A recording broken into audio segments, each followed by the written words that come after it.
What's up, guys? Good evening. As I'm sure you saw by today's title of the video, we are going to be talking about the top 5 mistakes that women make in relationships.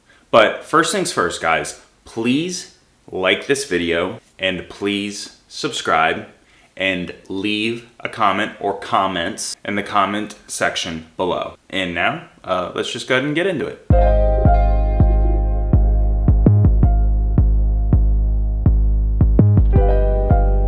Okay, ladies, so this doesn't really go in any particular order, so I'm just gonna lay it all out one by one. So I'm gonna have to say number 1, or the first item on the list, I will say, is being ambiguous about your expectations. Honestly, there's not a man alive who has not been through this. I personally have not met a man who has not been through this. One of the number 1 complaints that me and the rest of the guys and just all my guy friends that are in relationships or have, of course, had relationships in the past, one of the things that we talk about is the ambiguity around your expectations. There is always some deeper meaning, some cryptic language hidden in whatever is said or whatever is done. Number 2, expecting things or having expectations of the relationship that you yourselves would never give or you yourself would never rise to. There's a set of expectations for your boyfriend or your husband, but there's a different set of expectations for you. You yourself don't need to be held to those same standards. Number 3, this is not totally black and white. This is to varying degrees. I'm gonna have to say a certain level of insincerity. What I mean is, or what I will use as an example is, if a problem or something is addressed to you, you have been told that this type of negative behavior is damaging to your spouse, but also the overall relationship, and you think it's okay to just say sorry and to just sweep it under the rug and pretend like it never happened, but then continue the same behavior. It's overall just a massive disruptor to the whole relationship. Number 4, not letting go of the little things. You know, like, do you really need to make the biggest deal in the world if your man just leaves the toilet seat up?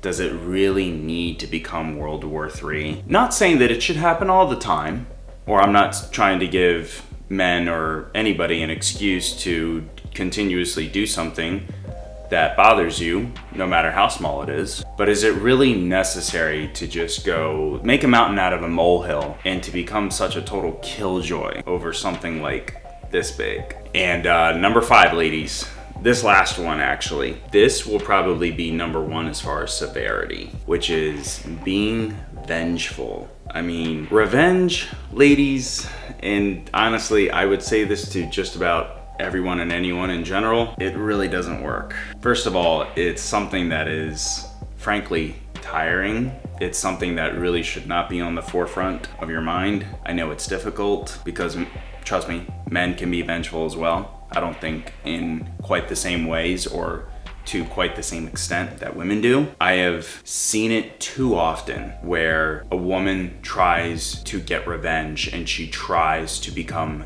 vengeful and it doesn't work out. Like, she really doesn't get revenge at all. She doesn't get the result that she was hoping for. Like, the end result or the reaction that she wanted or was expecting out of this so-called revenge winds up never coming to fruition. If anything, it, for the most part, probably backfires on her and she winds up in a not so good situation or sad or depressed. I've seen that more often than not. In fact, I'm not really trying to call any of you out, but some of you, and I say this respectfully, but some of you have come to me, some of you ladies, like I said, who I have never met before in my life, but you'll come to me and you'll tell me about your whole life story, your love story, and you'll tell me about your relationship, and you'll basically tell me how you didn't necessarily want to do something so rash or so hasty, but you did it out of spite and out of being vengeful, and you wound up not getting what you wanted, and the man that you truly loved and wanted to be with long term didn't give you the reaction that you wanted, and you totally wound up losing him, and he was he's now just totally gone. And I've told a good many of you, and I'm telling all of you right now, like, be careful with the revenge, okay? Like, it's a gamble, okay? You can roll the dice, that's fine. Just realize that there's a good chance you will lose. And unless you're willing to deal with the consequences of gambling and losing like that, I would seriously think twice before doing so. Well, there you have it. That's my 2 cents. Let me know what you guys think in the comment section below. And like I said, please like this video, subscribe, and I will talk to you guys very soon. Thanks for watching.